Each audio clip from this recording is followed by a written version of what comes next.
Hey guys, I felt really inspired to make a video today because some stuff came up yesterday around this 2/22/22 on a Tuesday.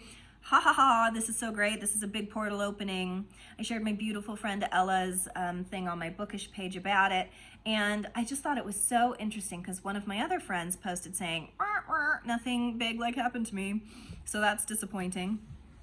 And I kind of wanted to speak to that a little bit, like when we're expecting big things in the universe or astrologically speaking and it doesn't happen, and also to touch a little bit on like when the astrology is light, there's not big things going on, like what we do with that. So we'll do the first thing first, okay? First things first. When there's big energy paradigm shifts, or supposed to be, eclipses, full moons, Mercury retrogrades, huge south node, north node changes, which just happened. We are expected to feel big things, or at least we put that like expectation on ourselves that we're going to be feeling big things. This is some bullshit. Like, let's go ahead and dispel this magical fairy-like reality that we think astrologers or witchy people live in, where it's like, oh my God, my chart is so activated right now, or oh my God, this portal I'm gonna step through. Like, it's all such a bunch of bullshit, because honestly, if on an eclipse or on 2/22/22, all of our motherfucking charts were being activated, what kind of goddamn mayhem would that be? I mean, listen, big things happen in the world, okay? We have terrorist attacks, we have natural disasters, we have big, beautiful things happening too, and we're not all expected to handle these things all in the same way.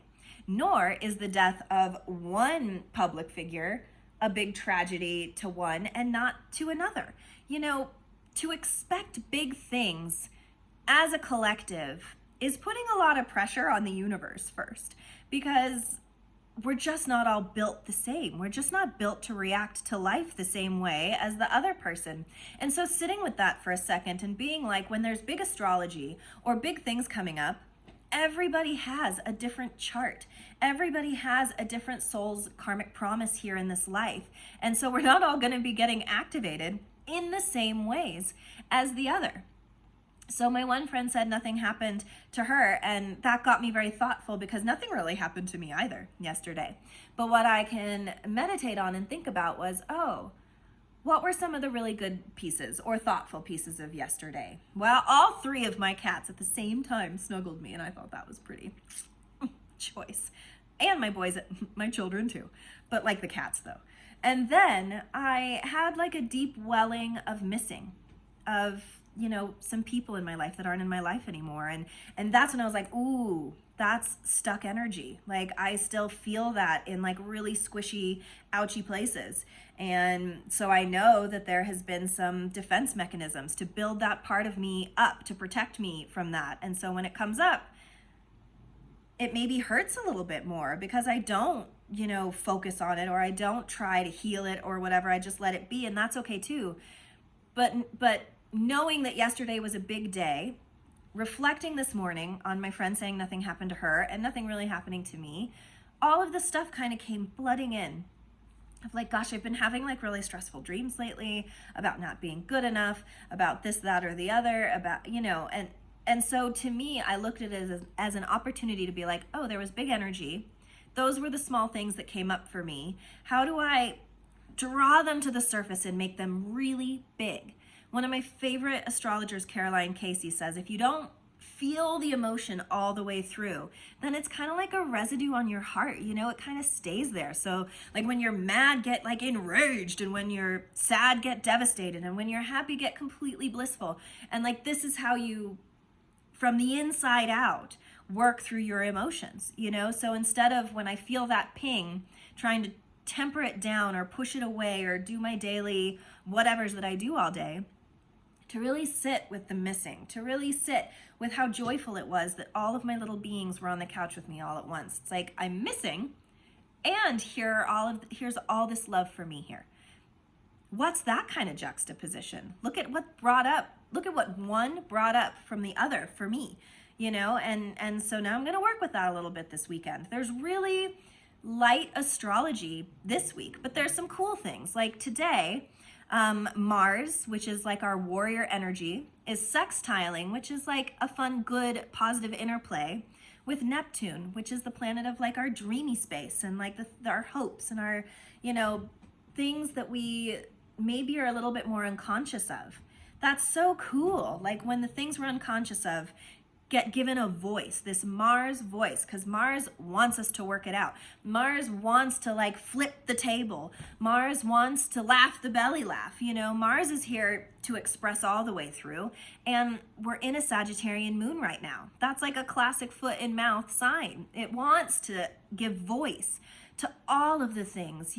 Sagittarius moon with a Pisces sun is so cool. It really, to me, mirrors this Mars sextiling Neptune, because Sagittarius tells it like it is. They are open, so open spiritually to anything, philosophy, religion, teaching. These are the things that house Sagittarian energy. And then Pisces is that psychic, intuitive, watery yumminess that we're in right now. Look at all these tools we have to like make our dream space more into a real space. I loved the book, The Subtle Art of Not Giving a Fuck, because it's like, don't give a fuck, like, no, give some fucks, but give the right fucks. Don't like be giving a fuck to the thing that's not propelling you forward. Give more fucks to the things that are building you up and keeping you righteously aware of the things that you need to work on. There are loads for all of us. We're all kind of under it.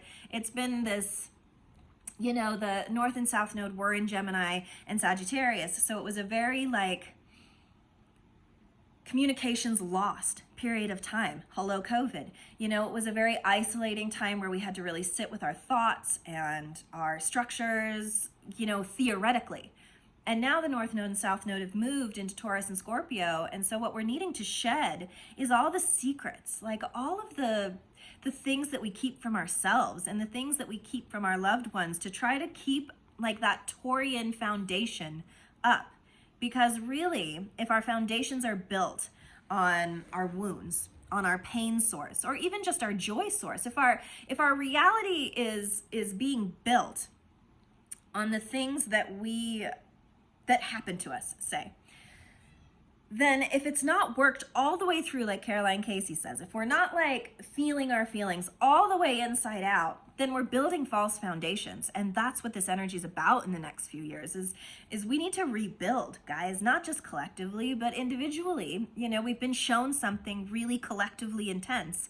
And as I said before, how we're all gonna deal with it at different times is really like up to us, okay? So what's also cool is then tomorrow, because Mars and Venus have been like having a little makeout sesh, which has been super cool, because access to masculine and feminine, beauty and war and peace. It's just like, it's all been so accessible if we want it. Again, if we want it and we want to reflect on it, because energy doesn't just always come to us. We have to put it out there too.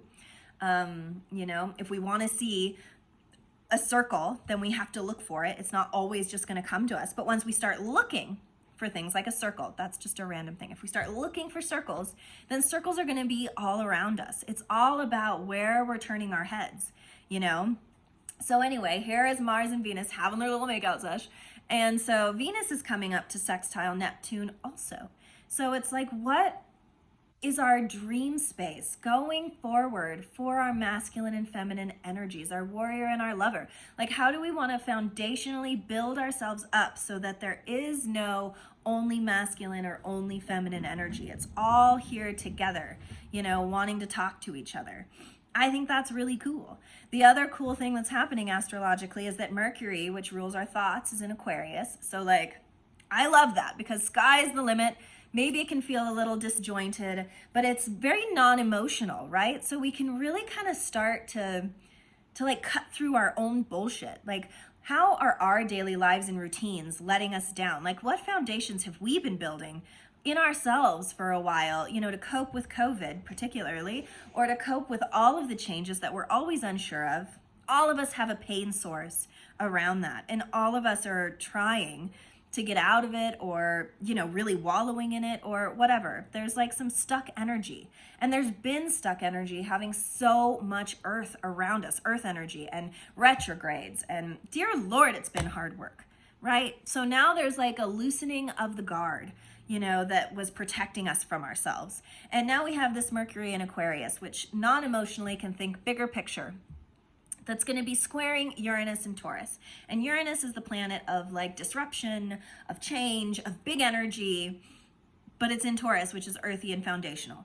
So I invite you this weekend to think about, in a non-emotional way, the ways in which your schedule isn't working for you anymore. We're not in COVID the same way that we were before. What tissue did you build around yourself that needs to be like scraped off? Physically, emotionally, spiritually, clean our house, clean our souls. The energy is asking us to reinvent how we're viewing this time of COVID and how we're viewing our times of connection and whatnot. And what's so great is also the moon being in Sagittarius is very honest. It's very open to being proven wrong or right. And then it moves into this like awesome, hardworking Capricorn energy to work with. So it's like, we don't have to open the hood of our car and then wreck ourselves and then be like, oh, you've been so dumb, or oh, you're not working hard enough, or you're not eating right, or blah, da, da, da, da. It's like, no, it's not right or wrong, but what can you change to make yourself a little bit happier? Like, I'm not saying don't eat the candy bar, guys. I'm just saying, notice your body when you have one candy bar versus when you have motherfucking 5 candy bars. There's like a difference, and there's a balance, says the Libra, who struggles with balance my whole life. How do you do the things that bring joy, do the things that build the foundation, but feel into your limitations and how you're limiting yourself with your daily rituals, with, the really like juicy foundational pieces of your life that you've developed over the last few years, because we've had to. Right? We've had to do this. How does it feel to be social now? How does it feel to like start noticing how your diet is affecting you, or how your immobility or too much mobility is affecting you? It's a really good time this week because the astrology isn't pummeling us right now. It's not like trying to hurt us. It's not trying to do anything. This 2/22/22 portal, maybe it was big news for you. Maybe big things happened. I heard a baby was born on 2/22/22 at 2:22 in room 2. That's super cool. And like, listen, it's a little baby. It's not like, big things happen for the little baby. It like came out of a vagina and is like in the big world. Now what does the baby do with the big energy? And that's going to take time to tell. When something gets activated inside of us, it doesn't have to be like a big old smack in the face, right? It can be a warm bath, or my kitties and my kids laying next to me, realizing, gosh, I have all this love next to me, and there's a missing here. There's a piece of me that feels lonely. There's a piece of me that feels a little empty. That's stuck energy. And now, non-emotionally, I can choose to move it however I want to, but that's my choice. All right, the energy is just not gonna be like, oh, I'll move it for you. Sometimes it does. Like sometimes our charts really get activated and we're just like helpless to the tide. But there are these very lovely times when astrology isn't so intense, where you can really play with the yummy Venus-Mars energy in our dreams, and Sagittarius wanting to think of something new, and Pisces season wanting to dream up a new reality for ourselves. There's great love for us here in all of that energy, right? But it's up to us to take it, reflect on it, and make some changes, or not. And then the universe will change us. It'll move us. Don't you worry. So that's what was really coming up for me today. I hope you guys are doing so well. I hope that these videos are helpful, and I'm always sending so much love your way. Bye.